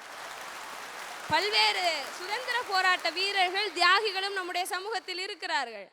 நான் பெரிய தியாகி, 2 வெள்ளைக்காரனை போராடியே சாகடிச்சிருக்கேன், அதுக்காக எனக்கு 1 கிலோ அரிசி கொடுங்கன்னா கொடுக்குறாங்களா? கிடையாது. அதற்குத்தான் அந்த போராளியின் வேதனையை புரிந்து கொண்டார் நம்முடைய தமிழின தலைவர் முத்தமிழறிஞர் டாக்டர் கலைஞர் அவர்கள். அப்படிப்பட்ட தியாகிகளுக்கும் போராட்ட வீரர்களுக்கும் உதவித்தொகையை அளித்தார். ஏன் தெரியுமா? அவருக்கு மட்டும் அந்த யோசனை வந்தது நடுவர் அவர்களே, ஒரு போராளிக்குத்தான் தெரியும் இன்னொரு போராளியின் உணர்வு. இன்னைக்கு வாழ்க்கையில பணம் தாங்க எல்லாத்தையுமே தீர்மானிக்குது. ஒன்றும் இல்லை, உலகத்திலே மிகப்பெரிய வீடு எது தெரியுமா? அம்பானியின் வீடு. 28 மாடி, எத்தனையோ 1000 கோடியில் செஞ்சது. அப்படிப்பட்ட அந்த வீடு இருக்கிற அதே மும்பை மாநகரத்தில் தான் 40% மக்கள் சாக்கடைகளில் வாழ்கிற வெறும் சேரி மக்களாகவே இருக்கிறார்கள் என்ற ஒரு அறிக்கை சொல்கிறது. 2 பேருமே மனுஷங்க தாங்க. அப்போ அந்த இடத்துல நிம்மதியையும் மகிழ்ச்சியையும் தீர்மானிக்கிறது எது? நிச்சயமாக பொருள் தான். இன்னொரு சிம்பிளாக சொல்கிற நடுவர் அவர்களை நிறைவாக, ஏழையாக இருந்தால் நீங்கள் சமூகத்தில் இருக்கும்போது கூட கிடிந்த சேலை தான் அணிய முடியும். பணம் படைத்தவர்களாக இருந்து பாருங்கள், சிறைச்சாலைக்குள்ளே இருந்தாலும் சுடிதார் அணிய முடியும். இதுதான் இன்றைக்கு நிலைமை. நிறைவாக ஒன்றை சொல்லி முடிக்கிறேன். ஆள்பவன் அயோக்கியன் என்றால் தேர்ந்தெடுத்தவன் முட்டாள் என்ற 2 வரிகளில் அரசியல் தத்துவத்தை சொன்னார் தன்மான சிங்கம் தந்தை பெரியார் அவர்கள். அப்படி அயோக்கியர்களை ஆட்சியாளர்களாக தேர்வு செய்கிற முட்டாள்களாக நாம் இருக்கும் வரை மனிதனின் வாழ்க்கையில் நிம்மதியையும் மகிழ்ச்சியும் தருவது பொருளாக மட்டுமே இருக்கும் என்று சொல்லி வாய்ப்பளித்தவர்களுக்கும் வாய்மொழி கேட்டவர்களுக்கும் நன்றி கூறி விடைபெறுகிறேன். நன்றி, வணக்கம். அச்சயா பொருளோடு வாழ்வதே என்ற அணியை நிறைவு செய்திருக்கிறார். ரொம்ப அருமையாக பேசினாங்க. கோயிலில் நடக்கக்கூடிய அந்த பொருளாதார ஏற்றத்தாழ்வு, இறைவனை பார்ப்பதற்கு கூட கவுண்டர்களில் காசு கொடுத்து பிரித்து வைத்தது பொருளா நெறியா அப்படின்னு ஒரு கேள்வி கேட்டாங்க. அவருக்கு பதில் சொல்ல நெறியோடு வாழ்வதே என்ற அணியை நிறைவு செய்ய கவிஞர் இனியவன் மேடைக்கு வருகிறார், உங்களுடைய பலத்த கரவொலியோடு. நடுவர் அவர்களே, வீடு இருக்கா உங்களுக்கு? வீடு இருக்கா? இருக்கு. கார் இருக்கா? இருக்கு. டேக்ஸ் கட்டுறீங்களா? ஏன் இல்லை கேட்குறேன். என்னையும் உள்ளதல்றதுக்கு ஐடியா பண்ணிட்டு இருக்கியா? இன்கம் டேக்ஸ் இப்போ கட்டுறீங்க? நான் பகிரங்கமாக அறிவிக்கிறேன், மேடை பேச்சாளர் என்ற முறையில் முறையாக இன்கம் டேக்ஸ் கட்டுகின்ற ஒரே மேடை பேச்சாளர் நான் தான். அது இன்கம் டேக்ஸ் கமிஷனருக்கே தெரியும். அதனால் நீ என்ன கேள்வி வேணாலும் கேட்கலாம். டேக்ஸ் கட்டுறீங்க? கட்டுறேன். சந்தோஷமா இருக்கீங்க? கேட்டேன், சந்தோஷமா இருக்கீங்களான்னு கேட்டேன். இருக்கேன். அப்புறம் நாங்கள் எதுக்கு வந்தோம் பேசுறதுக்கு? அவங்களே பேசிட்டு போட்டோமே. நாங்கள் 3 பேர் எதுக்கு தேவையில்லாமல் இங்கே வந்து பேசுறது? இப்போ நான் இன்னொன்று கேட்குறேன். இப்போ நீங்கள் உட்காந்துட்ருக்கீங்க, உங்கள் பேரன் இந்த பக்கம், பேத்தி அந்த பக்கம், 2 பேரும் வந்து பளிர்னு உங்கள் கணத்தில் அடிக்கிறாங்க. நீங்கள் உடனே கோவப்படுவீங்களா கட்டி பிடிப்பீங்களா? என் பேரன் என்னை அடிக்கிறது மட்டுமா செய்கிறேன், கண்ணை குத்துறேன், நல்லா தூங்கிட்டு இருக்கப்ப கழுத்தில் பருகி விட்றேன், நல்லா அசந்து தூங்குறப்ப. அதெல்லாம் எனக்கு இதுவரைக்கும் ஒரு வலியாகவே இதுவரைக்கும் தெரிந்ததில்லை. அது ஒரு வலி அல்ல, அது சுகம். அதை அனுபவிக்கிறவர்களுக்கு தான் தெரியும். சபையோர்களே, கலைமாமணி திண்டுக்கலை லியோனி அவர்கள் சொந்தமாக வீடு இருக்குது, கார் இருக்குது, டேக்ஸ் கட்டுறாரு, வருமானம் இருக்கிறது. அதில் கிடைக்காத சந்தோஷம், தன்னை அறைந்த பேரக்குழந்தைகளுடைய அன்புக்காக ஒரு இதயம் இயங்கிக் கொண்டிருக்கிறது என்று சொன்னால், இல்லற வாழ்வில் நிரந்தரமான மகிழ்ச்சியை தருவது ஒரு நெறியோடு வாழ்கிற வாழ்க்கை தான் சார். வாழ்க்கைன்றது என்ன, குடும்பன்ற வார்த்தை என்னங்க, குடு இன்பம், அதுதான் ஒரு வார்த்தை. இன்னைக்கு யாருக்கு நான் எனக்கான வாழ்க்கையை நான் வாழ்கிறதுக்கு பணம் கொஞ்சமாக தான் தேவை. நாங்கள் என்ன சொல்கிறோம், பணம் சுத்தமாக தேவையில்லைன்றல, வாழ்வதற்கு பணம் தேவை. ஆனால் பணமே வாழ்க்கை ஆகிடாது. அது முதல்ல புரிஞ்சுங்க. இன்னைக்கு கூட்டு குடும்பம்ன்றது ஒரு விஷயமே இல்லை. இன்னைக்கு அந்த கான்செப்டே உடைச்சிட்டான்ல. என் ஃப்ரெண்டு சொன்னான், நான் கூட்டு குடும்பத்தில் இருக்கேன்னா. எனக்கு பயங்கர ஆச்சரியமா இருந்தது. இந்த காலத்தில் எப்படி யார் யாரா இருக்கீங்கன்னா, நானே, என் பொண்டாட்டி, என் புள்ளன்றான். 3 பேர் கூடி இருக்கிறது கூட்டு குடும்பம் தானையா? கூட்டு குடும்பம்னா ஒரு 50 பேர் இருந்தால் தான் கூட்டு குடும்பமா அப்படின்னு கேட்குறேன். அதில் அந்த பக்கம் அடுத்தது எங்கள் அண்ணன் வராரு, தனபால். நான் ஒன்று சொல்கிறேங்க, ஒரு உண்மை சம்பவம் அவங்க ஊர்லாம் நடந்தது. கோயம்புத்தூரில் ஒரு பையன் ஓடி போனான். ஓடி போய் ஒரு பொம்மை கடையில் நின்று காசை எடுத்து, சில்லற காசை எடுத்து கொடுத்தான். அண்ணே பொம்மை ஒன்று கொடுங்கண்ணே அப்படின்னா. இந்த காசை வாங்கிட்டு, இந்த பொம்மையா, காசு பத்தாது சாமி, இன்னும் ஒரு 5 ரூபா தேவைப்படுது, காசு கம்மியாக இருக்குது, வராதா அப்படின்னா. வராதுடா. அவனை இவன் ஏக்கமாக கேட்க உடனே அந்த கடைக்காரனுக்கு ஒரு மாதிரியா இருந்து, யாருக்குடா வாங்கிட்டு போகிறேன்னு. என் தங்கச்சி பாப்பாவுக்குன்னா. தங்கச்சி பாப்பா எங்கடா இருக்குதுன்னு, சாமிக்கிட்ட இருக்குதுன்னா. இவன் ஒன்றும் புரியல. இந்த பொம்மையை வாங்கிட்டு என்னடா பண்ண போகிறேன்னு கேட்டோன்னே, எங்கள் அம்மா இன்னும் கொஞ்சம் நேரத்தில் சாமிக்கிட்ட போயிடுவாங்கன்னு எங்கள் அப்பா சொன்னார், ஹாஸ்பிட்டலில் இருக்காங்க. நான் எங்கள் அப்பாட்ட சொன்னேன், அம்மாவை நான் வர்ற வரைக்கும் கொஞ்சம் தயவு செஞ்சு இருக்க சொல்லு, நான் பொம்மை வாங்கிட்டு வந்து கொடுக்குறேன், என் தங்கச்சி பாப்பாட்ட கொடுக்கணும்னு சொல்லிட்டு. பொய் இல்லைங்க. அந்த ஆள் என்ன பண்ணான், காட்டு இன்னொருதில் எண்ணி பார்க்கல சொல்லிட்டு எண்ணி பார்த்துட்டு, அதிகமாகுதுடா, நான் தான் தப்பாக எண்ணிட்டேன்னு சொல்லிட்டு பொம்மையை கொடுத்துட்டு கொஞ்சம் காசும் கொடுத்தான். இந்த கடைக்காரனுக்கு இந்த பையன் எங்கே போகிறான்னு ஒரு ஆசை. அடுத்த நாள் போய் பார்க்குறான், அந்த வீட்டாண்ட அந்த அம்மா இறந்து கிடக்குது. கையில் அந்த பையன் வாங்கி கொடுத்த பொம்மையும் படத்தையும் பிடிச்சிட்டு அவளுடைய சவம் இருக்குது. நான் கேட்குறேன், இது எத்தனை கோடி கொடுத்து நீங்கள் வாங்க போகிறீங்க இந்த அன்பை? சார் வாங்கவே முடியாது சார். என்னவோ நாங்கள் எல்லாத்தையும் வாங்கிடுவோம் சார். உலகத்தில் நீங்கள் தாய்ப்பால் சுரக்காத குழந்தைகளுக்கு விளம்பரம் கொடுக்குறான், இந்த டப்பா வாங்கி கலைக்குடு, தாய்ப்பால் சிறந்ததுன்னா. ஆனால் அது விளம்பரம் போடும்போது என்ன சொல்கிறான்னா, விளம்பரம் போடும்போது ஒரு லைன் வரும், நீங்கள் நல்லா கவனிச்சு பாருங்க, நிறுத்தி பாருங்க. இந்த பானத்தை விட தாய்ப்பால் சிறந்தது என்று எழுதுவான். நீங்கள் ஞாபகத்தில் வச்சுங்க, உலகத்தில் கோடி ரூபாய் கொடுத்தாலும் தாய்ப்பாலை விலைக்கு வாங்க முடியாது. பணம் ஏற ஏற ஏற மனிதனுடைய மனிதத்தன்மை என்பது குறைஞ்சிக்கிட்டே இருக்கு சார். சார் ஒரு உண்மை செய்தி சொல்கிறேன். சவுதி அரேபியாவில் ஒரு இளவரசியை கட்டின ஒரு அரபி, 20 வருஷம் பிள்ளை இல்லை அவனுக்கு. 20 வருஷம் கழிச்சு ஒரு பையன் பிறக்கிறான். அந்த பையனுக்கு இலங்கையில் இருந்து ஒரு பொண்ணு வேலைக்கார பொண்ணா போறா. ராத்திரி முழுக்க எப்போ பார்த்தாலும் அவள் தான் கூட்டி வச்சு தூக்கி வச்சுட்டு இருப்பா. ராத்திரி தூங்கின பிறகு அந்த அரபி வந்து தூக்கிட்டு போவான். அவள் சொன்னா, எனக்கு 3 பொண்ணு இருக்கு, என் புருஷன் ரொம்ப கஷ்டப்படுறான், ஊரில் இலங்கையில் கஷ்டப்படுறான், நீ வந்து எனக்கு லீவு கொடு அப்படின்னா. இல்லை குழந்தை ஒரு மாதிரி ஆகிடும், ஒரு 3 மாதம் லீவு கொடுன்னா. கடைசியாக அரபி என்ன பண்ணா, அந்த பையனுக்கு 4 வயசு ஆகுது, லீவ் கொடுத்தான் சார். இவன் கிளம்பி போயிட்டா. கிளம்பும் போது பையன் அழுகுறான், விடமாட்டா அழுதுகிட்டே இருக்கான். அதையும் தாண்டி நம்ம கிளம்பி போயிடுச்சு. அழுது மறுநாள் பார்க்கலாம், ஈனக்குரலாகி அந்த குழந்தைக்கு பல்சலாக இறங்குது. மிகப்பெரிய செல்வந்தன், அவன்கிட்ட 15,000 பேர் இருக்கான் வேலை செய்யறதுக்கு அவனோட தொழிற்சாலையில். அவ்வளோ பெரிய கோடீஸ்வரன். ஹாஸ்பிட்டலுக்கு கொண்டு போய் வைக்கிறாங்க, எல்லாம் செக் பண்ணுறாங்க, எல்லாம் இது பண்ணுறாங்க. அந்த பெண் வந்தால் பார்க்கலாம், பையன் இன்னும் கொஞ்சம் நேரத்தில் கோமாக்கு போயிடுவான் சார். இளவரசியை கட்டினவன் சார், 15,000 தொழிலாளிக்கு சொந்தக்காரன், கோடீஸ்வரன்.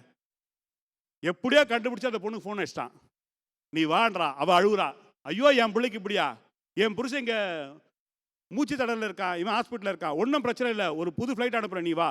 எப்படியா அவனை கொண்டு வர, விசா விசாரம் கொண்டு வந்தாங்க சார். ஒரு அறையில் இருக்குது, அந்த அறைக்கு அவள் போகிறா.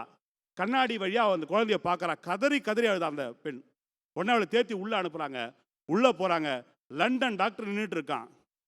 இவ சொன்னா, அதீல் அதீல் ராஜா, அதீல் அரபியில் ஆதில் என்று சொன்னால் ராஜா என்று அர்த்தம். அதீல் அதீல் ராஜா ராஜான்றான். 20 நிமிஷம் கத்திக்கிட்டே இருக்கான். லண்டன் டாக்டர் சொல்கிறான், கத்து கத்து கத்து, கை காட்டுக்கிறான். அந்த குரல் கேட்ட உடனே அந்த பையனுடைய கை துடிக்குது. எழுந்து கண்ணை திறந்து பார்க்குறான். இந்த வேலைக்கார தாயை பார்த்த உடனே எகிரி ஓடி கட்டி பிடிச்சி அவன் முதுகுலையே குத்துறான் சார். குத்துட்டு அழுகுறான், ஓன்னு அழுகுறான். இவன் கட்டி பிடி. நான் கேட்குறேன், ஒரு இளவரசனிடம் இல்லாத பணம் ஒரு ஏழை வேலைக்காரிடம் மனம் ஜெயிக்கிறது என்று சொன்னால் நிறைவான வாழ்க்கையை தருவது என்ன தெரியுங்களா? நெறி சார்ந்த வாழ்க்கையை தான் உங்களுக்கு தரும். கலைஞருடைய இறுதி ஊர்வலம் அரசு அதிகாரிகள், காவல்துறை அதிகாரிகள் பயப்படுறாங்க. ஏன்னு சொன்னா, இவ்வளவு கூட்டம் மெரினா கடற்கரையை இந்த 3 கிலோமீட்டர் கலப்பதற்கு 5 மணி நேரம் ஆகும். என்ன பண்ணலாம்? அப்போ 5 மணிக்கு வேண்டாம், ராத்திரி 10 ஆயிடும், 3 மணிக்கு எடுத்துடலாம். உடனே வந்து தளபதியிடம் சொல்றாங்க, நீங்க தான் பண்ண முடியுமா? ஒரு ஒளிவழிக்கு வாங்கி ஒரு வார்த்தை சொன்னார். இதோ ஓய்வறியா உதயசூரியன் ஓய்வெடுக்கப் போகிறான். நீங்கள் எல்லோரும் அவருடைய இறுதி யாத்திரைக்கு வழிவிடுங்கள். அவர் சொன்ன கடமை, கண்ணியம், கட்டுப்பாடு என்பதை நெஞ்சிலே நிறுத்தி நாம் எல்லாம் அதற்கு வழிவகுக்க வேண்டும் என்று சொன்னார். எழுதி வச்சுங்க சார். 3 கிலோமீட்டர் 3 மணி நேரத்தில் நடந்தது. 2 மணி நேரம் சேவை பண்ணுது சார். திராவிட முன்னேற்ற கழகத்தில் பணம் இருக்குது, வாங்க எல்லாம் போலீஸ்லாம் இருக்குது, நிறைய பேர் இருக்கு, ரோட கிளியர் பண்ணு. நமக்கு கற்றுக் கொடுத்த நெறியின் அடிப்படையில் நடக்கப்பட்ட இந்த வார்த்தை தான், வாழ்வியல் தத்துவம் தான் ஒருவனுக்கு நிறைவான மகிழ்ச்சியை தரும். ஒன்றை சொல்லி நிறைவு செய்கின்றேன். பணம் என்பது மனம் சார்ந்த விஷயம், நெறி என்பது மானம் சார்ந்த விஷயம். மானத்தை காப்போம். நன்றி, வணக்கம். நெறி நிறைவு பெற்றுவிட்டது. அடுத்து பொருளை நிறைவு செய்ய உங்கள் மனம் கவர்ந்த கோவை தனபால் உங்கள் பலத்த கரவழியோடு மேடைக்கு வருகிறார். வாங்க. நடுவர் அவர்களே, முதலெல்லாம் மருத்துவமனைக்கு பக்கத்தில் மருந்து கடை இருந்தது, அப்புறம் டிஃபன் காபி கடை இருந்தது. இப்போ 2யுமே அவனே எடுத்துட்டான். அதனால் ஆஸ்பத்திரிக்கு முன்னால் அவங்களுக்கு வேலை இல்லை. இப்போ என்ன இருக்குதுன்னா, ஏடிஎம் மிஷின் இருக்குது. இன்னும் கொஞ்ச நாள் ஆச்சுன்னா என்ன ஆகும் தெரியுமா? அடகு கடையும் பத்திரப்பதிவும் ஆபீஸுக்கும் இந்த மருத்துவமனைக்கு முன்னாலேயே வந்துடும். என்ன வந்துட்டு இப்படி எல்லாம் பேசிட்டு இருக்கிறேன். நான் கேட்குறேங்க, ஒரு சராசரி மனிதனுக்கு மகிழ்ச்சி, நிம்மதி எங்கே கிடைக்கும்? தனக்கு ஒரு குழந்தை பிறந்ததுன்னா அதை பார்த்து ரசிக்கின்ற பொழுது அவனுக்கு மன நிம்மதியும் மகிழ்ச்சியும் கிடைக்கும். இன்னைக்கு எல்லாம் குழந்தை நெறியோட வலிச்சு வயிறு வலிச்சா பிறக்குது. இந்த மாதிரி டாக்டர்னால வயிறு வலிச்சு பிறக்கிறது இல்லை, பிறக்கும் போதே 50,000 முழுங்கிட்டு வயிறு கிழிச்சு தான் பிறக்குது.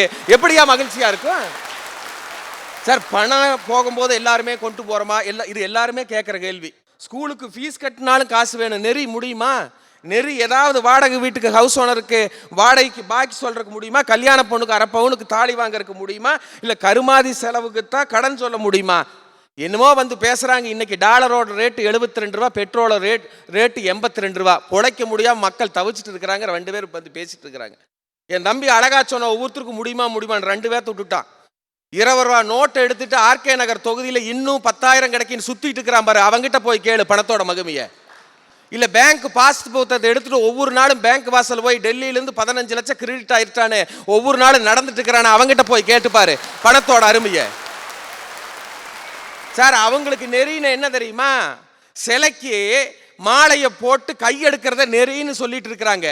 இந்திய தேசத்தில் சிலையை கட்டி அதற்கு மாலை போடுவது நெறி என்பது எங்களுக்கு அப்பேற்பட்ட நெறி வேண்டாம். சிலை வைத்து மாலை போடுவது எங்களுக்கு தேவையில்லை. ஏழைக்கு இலை வைத்து சோறு போடுவது தான் எங்களுக்கு முக்கியம். அதற்கு பணம் தேவை என்று சொல்லுகிறேன். நான் கேட்குற அறிவாலயத்துக்கு 3 பேர் என்ன நெறிய பேசி உங்களுக்கு எல்லாம் புத்திமதி சொல்றக்கா வந்தாங்க. பட்டிமன்றம் முடிஞ்ச பிறகு பட்டுவாடா பண்ணலன்னு வையே, எங்க நடுவர் உழப்பு திண்டாட போயிரு. 3 நாள் ஆளும் மெட்ராஸ் விட்டு வெளியே போக மாட்டாங்க 3 பேரும். வந்துட்டு இந்த மாதிரி ஆளுகளை நிறைய நானும் பார்த்துருக்கேன். ஒருத்தர் மேடையில் பேசிட்டு இருக்கிறாப்புல அற்புதமா பேசுறா. தாய் என்றால் யார் தெரியுமா? தாய் என்றால் யார் தெரியுமா?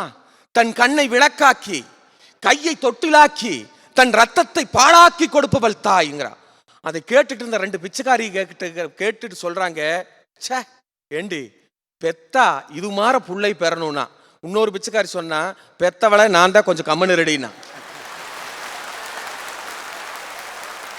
பேசுறது ஈஸி சார். நெறி வேணும், நெறி வேணும், நெறி வேணும். வாழ்றது கஷ்டம், வாழ்றது கஷ்டம். ஒரு அப்பா சொன்னாரு, டேய் வாழ்றது கஷ்டம், பணம் இல்லைனா. அதனால உங்களுக்கு 3 பேத்துக்கு ஒரு அறிவுரை சொல்றேன். எங்கிட்ட இருக்கிறதுல ஆளுக்கு 10 லட்சம் உங்ககிட்ட கொடுக்குறேன், கொண்டு போய் நல்லா பொழைங்க. நான் ஒரு வேளை இறந்துட்டா கடனாளி ஆயிடக்கூடாது என் பிள்ளைங்க, அதனால நான் கொடுத்த 10 லட்சத்தை என் பாடையில வச்சு அனுப்பிச்சு விட்டுருங்கன்ட்டான். அதே போல சில நாள் கழிச்சு அவங்க அப்பா இறந்துட்டாரு. சேதி கேட்டு 3 பேர் வர்றாங்க. 3 பேர் வந்த உடனே முதல் ஆளு அந்த 10 லட்சத்தை வாங்கிட்டு போனவர் ஒரு நல்ல டீச்சரு, குழந்தைகளுக்கெல்லாம் நீதி நேர்மையெல்லாம் சொல்லி கொடுக்குற டீச்சரு. அவர் சொன்னாரு, அப்பா 10 லட்சத்தை பாடையில் வச்சு அனுப்ப சொன்னாரு, ஆனால் நான் புள்ளக்குட்டிக்கெல்லாம் கல்யாணம் மூச்சு கொஞ்சம் வறுமையில் இருக்கிறேன், இருந்தாலும் நான் மதிக்கிறேன்ட்டு 10 லட்சத்துக்கு வேலை 5 லட்சத்தை பாடையில் வச்சு அனுப்பிச்சு விட்டாரு. இன்னொரு பையன் இருந்தான் பாரு, அவன் பிஸ்னஸ் மேக்னெட்டு, போய் நல்லா நிறைய சம்பாரிச்சிட்டான். ஆனால் பிஸ்னஸ் புத்தி என்ன சொல்கிறான், அவன் வந்துட்டு சொல்கிறான், எங்கள் அப்பா 10 லட்சத்தை பாடையில் வைக்க சொன்னார், நான் வைப்பேன், ஆனால் எனக்கு முன்னால் எங்கள் அண்ணங்காரன் 5 லட்சத்தை தான் வச்சிருக்கிறான், அதனால் நான் வந்து 10 லட்சத்தை வைக்க மாட்டேன், அதில் பாதி தான் வைப்பேன்ட்டு அவனும் 5 லட்சத்தை தான் வைக்கிறாப்புல. 3வது அரசியல்வாதி வர்றாப்புல. அவர் சொல்கிறாரு, ஏண்டா அப்பம் வைக்க சொன்ன பணத்தை வைக்க மாட்டேங்கிறீங்களே, இது நியாயமா? 10 லட்சத்தை வைக்க சொன்னா 2 பேரும் 5 லட்சத்தை வச்சிருக்கிறீங்களா, நியாயமா? அவங்க வைக்காத 10 லட்சத்தையும் நான் வைக்க வேண்டிய 10 லட்சத்தையும் நீங்க வச்சிருக்கிற பாடையில் இருக்கிற 5 10 லட்சத்தை 30 லட்சத்தையும் நான் வைக்கிறேன்ட்டு அந்த 10 லட்சத்தை எடுத்து பாக்கெட்டில் போட்டு செக்கில் 30 லட்சம் எழுதி கையெழுத்து போட்டு பாடையில் வச்சுட்டான். அவனை கேட்ட என்ன சொன்னா, எங்க அப்பன் பாடையில் போறவனுக்கு பணம் எதுக்கு, உயிரோட வாழ்றவன் எங்களுக்கு தாயா பணம் வேணும்னு சொல்லுவான். ஏன்னா அரசியல்வாதி இன்னைக்கு அப்படித்தானே பேசிட்டு இருக்கிறாங்க. டாஸ்மாக் வைக்கிறது தப்பு இல்லை, அது நெறி இல்லாட்டியும் பரவாயில்ல, பள்ளிக்கூடத்து டீச்சர்களுக்கே நாங்கள் அதில் தாயா பணம் கொடுத்துட்டு இருக்கிறோன்னு சொல்ற அரசியல்வாதி மத்தியில் அப்படித்தான் பேசுவாங்க சார். வெறுங்கை பணம் முழம்போடுமா? கர்ம வீரர் காமராஜரை பேசினார்கள், பேரினர் அண்ணாவை பேசினார்கள். நான் கேட்கிறேன், அவரை போல் ஏன் ஒருத்தருமே ஆகவில்லை? ஒரு கார்பரேஷன்ல கவுன்சிலரா இருந்தாலும் கூட பொலேரியா ஜீப்ல வர்றாங்க, ஏன் காமராஜரை போட எளிமையா வாழல? ஏன்னா எளிமையா வாழ்ந்தா மகிழ்ச்சியா வாழ முடியாதுங்கிற ஒவ்வொரு அரசியல்வாதிக்கு தெரிஞ்சிருக்குது. அதனாலதான் இன்னொரு காமராஜரை இந்த தமிழகம் பார்க்க முடியவில்லை, இன்னொரு அண்ணாவை இந்த தமிழகம் பார்க்க முடியாமல் தவிக்கிறது.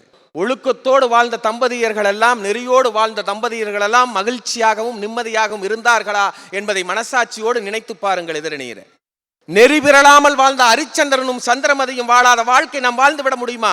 ஆனால் அவர்கள் ஒரு இடத்திலாவது மகிழ்ச்சியாகவும் நிம்மதியாகவும் வாழ்ந்தார்களா என்பதை உன் மனசாட்சியை கேட்டுப்பார். அப்பேற்பட்ட பொருளாதாரத்திலே சவுக்கடி குழுந்த காரல் மார்க்ஸ் எழுதிய புத்தகம் என்ன தெரியுமா? நெறியோடு வாழுங்கள் என்ற புத்தகம் அல்ல, மூலதனம் என்கின்ற கேபிட்டல் என்கின்ற புத்தகத்தை தான் அவர் எழுதி முடித்தார். நீங்கள் யோசிச்சு பாருங்கள். நான் இன்னும் யதார்த்தமாக சொல்லுகிறேன், நீங்கள் மருத்துவமனையிலே மார்ச்சுவரிக்கு வந்து பாருங்கள், மருத்துவமனையிலே மார்ச்சுவரிக்கு வந்து பாருங்கள். சிகிச்சை பலனின்றி இறந்தவர்களை விட சிகிச்சைக்கு பணமின்றி இறந்தவர்கள் தான் அதிகமாக இருக்கிறார். உலகத்தையே திரும்பி பார்க்க வைத்த பணக்காரன் இந்த உலகம், இந்த யூனிவர்சல் மேலேயே மிகச்சிறந்த பணக்காரர், உலகத்திலேயே முதல் கோடீஸ்வரன் என்று பெயர் வாங்கிய பில் கேட்ஸ் என்ன வார்த்தை சொன்னார் தெரியுமா? தம்பி, நீ ஏழையாக பிறந்தது உன் தவறல்ல, ஆனால் நீ ஏழையாக இறப்பது உன் தவறு என்று சொல்லி முடித்தார். ஒரு குழந்தை பிறக்க வேண்டும் என்று சொன்னால் தாயின் கருப்பை தேவை.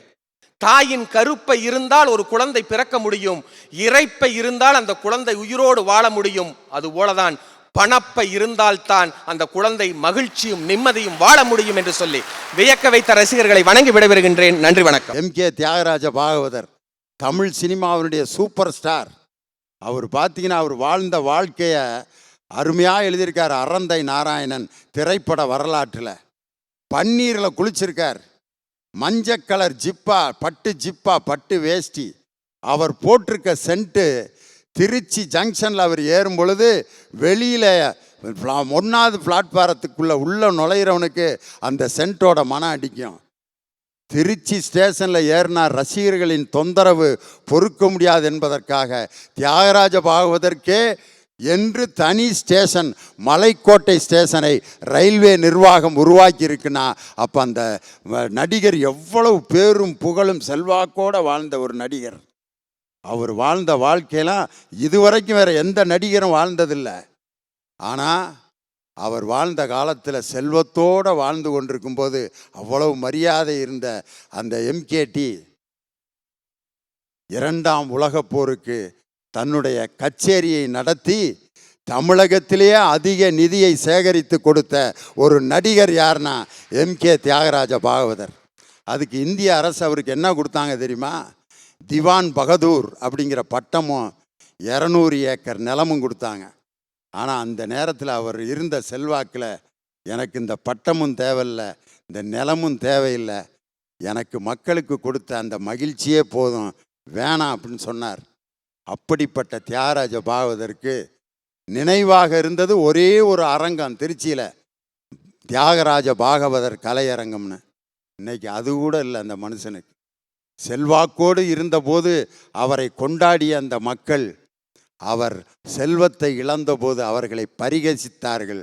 கண் தெரியாமல் ஒரு ஆலயத்திலே பிச்சை எடுத்து கொண்டு இறந்து போனார். அப்படிங்கிறதான் எம்கே தியாகராஜ பாகவதருடைய வரலாறு. கலைவாணர் என்எஸ் கிருஷ்ணன் இன்னைக்கு நடித்தார் என்பதற்காக முதலில் சிலை வைக்கப்பட்ட ஒரு அற்புதமான கலைவாணர் யாருன்னா நமது கலைவாணர் என்எஸ்கே. அவருடைய கடைசி காலம் கையில் ஒரு பைசா கூட இல்லை. ஒருத்தன் வந்து ஐயா மகளுக்கு கல்யாணம் வச்சுருக்கேன், ஏதாவது இருந்தால் கொடுங்கங்கிறாரு. கையில் இல்லை, 10 ரூபா தான் இருக்குது. ஒரு புஸ்தகம் 10 ரூபாயை கொடுத்தா அவமானமாக இருக்குன்னு சொல்லிட்டு ஒரு புத்தகத்தை கொண்டு வந்து கையில் கொடுக்குறாரு. அவன் என்னையா மகளுக்கு கல்யாணம் வச்சுருக்கேன்னு சொல்கிறேன், புஸ்தகத்தை கொண்டு வந்து தர்றீங்க, 13ஆம் பக்கத்தை வாசித்து பாடுறா, அதில் உன் மகளுக்கு கல்யாணம் எப்படி நடத்துறதுன்னு நான் எழுதி வச்சுருக்கேன்றாரு. 13ஆம் பக்கம் பார்த்தா அன்னைக்கு காசுக்கு 10 ரூபா இருக்குது. அதை திறந்து பார்த்துட்டு, தெய்வமே இந்த வறுமையிலேயும் நீ எனக்கு 10 ரூபா கொடுத்த பார், நீதாயா நான் வழிபடக்கூடிய தெய்வம், நான் கண்கண்ட தெய்வம். நாங்கள் அந்த பண உதவியை பெறும்பொழுது ஏற்படுகின்ற மகிழ்ச்சி, அந்த உதவியை எந்த நேரத்தில் செய்கிறோங்கிறதான் முக்கியம். இன்னைக்கு முத்தமிழறிஞர் டாக்டர் கலைஞர் இறந்தபோது அமெரிக்காவில் இருந்த விஜயகாந்த், அவரை பற்றி மேடையில் அவ்வளவு அவதூறாக பேசி அந்த விஜயகாந்த் ஒரு குழந்தையை போல் தேம்பி தேம்பி ஏன் அழுதார் அப்படின்னு சொன்னால், எனக்கு திருமணம் முடித்து வைத்தவரே அவர்தான், என்னை விஜி என்று அழைக்கும் அந்த பாசமிக்க குரலை நான் கேட்க முடியவில்லையே என்று அப்படியே குழந்தை மாதிரி அழுதார் பாருங்க. அப்படிப்பட்ட ஆண்மையுள்ள ஒரு முகம் தேம்பி தேம்பி அழுதது. உண்மையிலே ஒரு மனிதனுக்காக, அவர் தந்தைக்கு கூட விஜயகாந்த் அப்படி அழுதிருக்க மாட்டார். டாக்டர் ராஜசேகர் என்ற நடிகர் எனக்கு மெடிக்கல் சீட்டு இடம் வாங்கி கொடுத்தது கலைஞர், எனக்கு திருமணம் நடத்தி வச்சது கலைஞர், என்னை ஒரு நடிகனாக்கியது கலைஞர், என் வாழ்க்கையே எனக்கு கொடுத்தவர் கலைஞர் என்று டாக்டர் ராஜசேகர் என்ற நடிகர். எத்தனை பேர் இது மாதிரி அழுதார்கள் தெரியுமா? ஒரு மனிதன் அவர்களிடமிருந்து பெற்ற உதவியை நினைத்து அழுதது. ஒரு மனிதன் எப்படி வாழ்ந்தான் என்பதற்கு இதைவிட வேற உதாரணம் என்னையா சொல்ல முடியும்? இதைவிட வேற என்ன உதாரணம் சொல்ல முடியும்? ஆனால் இன்னைக்கு உலகம் எப்படி இருக்கு? வஞ்சகமிக்க உலகம், கலிகாலம், காசுக்காக அந்த உலகம் அலைகின்ற அந்த அலைச்சல், இதை பார்த்துவிட்டு ஒரு மனுஷன் நிம்மதியாகவும் மன மகிழ்ச்சியோடும் இருப்பது எதை வைத்து தீர்மானிக்கப்படுகிறது? ஒரே ஒரு விஷயம், இந்த செய்தியை சொன்னால் எது தீர்ப்பு என்று நீங்கள் கண்டுபிடித்து விடுவீர்கள்.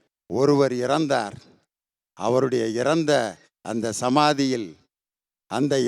சமாதியிலே நடந்தது என்ன அப்படிங்கிறது உங்களுக்கு தெரியும். போலித்தனமான தியானம் நடந்தது. வெறும் பெட்டியை வைத்து ஆசீர்வாதம் பெற்ற அந்த சடங்கு நடந்தது. கூடையே வாழ்ந்தவர் சமாதியை 3 கும்மாங்குத்து குத்திய அந்த சமாதி, அதுவும் அங்கே தான் இருக்கிறது. போலி தியானம் நடந்தது, வெறும் பெட்டியை வைத்து ஆசீர்வாதம் நடந்தது அந்த சமாதியில் தான். கூடையே இருந்தவரிடம் 3 கும்மாங்குத்து வாங்கிய சமாதி அங்கே தான் இருக்கிறது. ஆனால் ஒரு பாசமிக்க தொண்டன் அந்த சமாதியில் புதைக்கப்பட்டவர் இறந்த அடுத்த நாள் தமிழ்நாட்டில் வெளியாகக்கூடிய அத்தனை செய்தித்தாட்களையும் வாங்கி கொண்டு போய் அவருடைய சமாதியிலே வைத்து ஒரு மை நிரப்பும் பேனாவையும் அந்த சமாதியில் வைத்துவிட்டு சென்றானே. இவர் பொருளோடு வாழ்ந்தவர், இவர் நெறியோடு வாழ்ந்தவர். பொருளோடு வாழ்ந்தவருடைய மரணம் எப்படி நிகழ்ந்தது என்று விசாரணை கமிஷன் 10 கோடி ரூபாய் செலவழித்து ஒரு ஓய்வு பெற்ற நீதிபதியால் எப்படி இறந்தார் என்பதற்கு விசாரணை கமிஷன் நடந்தது. ஆனால் நெறியோடு வாழ்ந்தவருக்கு ஏன் இறந்தார், இப்படி இறந்திருக்க கூடாதே, எழுந்து வா என்று உலகமே கண்ணீர் வடித்தது நெறியோடு வாழ்ந்தவருக்கு. பொருளோடு வாழ்ந்தவருக்கு அரசாங்கமே இடத்தை அளந்து ஒதுக்கி கொடுத்தது. ஆனால் நெறியோடு வாழ்ந்தவர் இறந்த பின்னும் போராடி சுயமரியாதையோடு அந்த இடத்தை பெற்றார். அந்த இடத்தில் இருக்கக்கூடிய மண்ணை எடுத்து எவன் நெஞ்சிலே பூசுகின்றானோ அவனுக்கு தன்மானமும் சுயமரியாதையும் கண்டிப்பாக வரும். அது நெறியோடு வாழ்ந்த வாழ்க்கை. இன்னொரு வாழ்க்கை, பொருளோடு வாழ்ந்தவருக்கு இறுதிச் சடங்கு செய்வது யார் என்பது கடைசி வரை முடிவாகவில்லை. ஆனால் மனைவி, குழந்தைகள், பேரன், பேத்திகள், கொள்ளுப்பேரன், கொள்ளுப்பேத்திகள், தொண்டர்கள், அரசியல் தலைவர்கள் அனைவரும் புடைசூழ வந்து தொடர்ந்து அன்போடும் பாசத்தோடும் இறுதிச் சடங்கு செய்தது நெறியோடு வாழ்ந்தவருக்கு. முடிவாக ஒன்றை மட்டும் சொன்னால் தீர்ப்பை நீங்கள் புரிந்து கொள்வீர்கள். பொருளோடு வாழ்ந்தவருக்கு இராணுவ மரியாதை, அரசு மரியாதை கொடுக்கப்பட்டவுடன் அவரிடமிருந்து பெறப்பட்ட தேசிய கொடி ஒருவர் வாங்கினார். அவர் இன்று சிறைச்சாலையில் இருக்கிறார். அவரின் பொருளோடு வாழ்ந்தவரிடம் பெற்ற தேசிய கொடியை வாங்கியவர் சிறைச்சாலையில் இருக்கிறார். ஆனால் நெறியோடு வாழ்ந்த ஒருவரின் உடலில் போர்த்தப்பட்ட தேசிய கொடியை ஒருவர் வாங்கி இருக்கிறார். அவர்தான் அந்த இயக்கத்தின் தலைவராக இருக்கிறார். நாளை இந்த தமிழகத்தின் முதல்வராக அவர்தான் வரப்போகிறார். இதிலிருந்து தெரிந்து கொள்ளுங்கள், பொருளோடு வாழ்வது மகிழ்வா, நெறியோடு வாழ்வது மகிழ்வா. நெறியோடு வாழ்ந்தவர்கள்தான் மக்களால் பூஜிக்கப்படுவார்கள், மக்களால் நேசிக்கப்படுவார்கள், மக்களால் ஆராதிக்கப்படுவார்கள், மக்களால் மதிக்கப்படுவார்கள், மக்களால் உயர்த்தப்படுவார்கள். எனவே பொருளை அடையாளமாக வைத்து கொள்ளுங்கள், நெறியை வாழ்க்கையினுடைய மூச்சாக வைத்து கொள்ளுங்கள். அதுதான் நம்மை வாழ வைக்கும் என்று சொல்லி நிம்மதியையும் மகிழ்வையும் தருவது பொருளோடு வாழ்வது அல்ல, நெறியோடு வாழ்வதே, நெறியோடு வாழ்வதே என்று சொல்லி இந்த விவாதத்திற்கு தீர்ப்பளித்து கோடான கோடி உலகமெங்கும் வாழும் கலைஞர் தொலைக்காட்சியின் ரசிக பெருமக்களுக்கு என்னுடைய அன்பான வணக்கத்தை சொல்லி விடைபெறுகிறேன். நன்றி, வணக்கம்.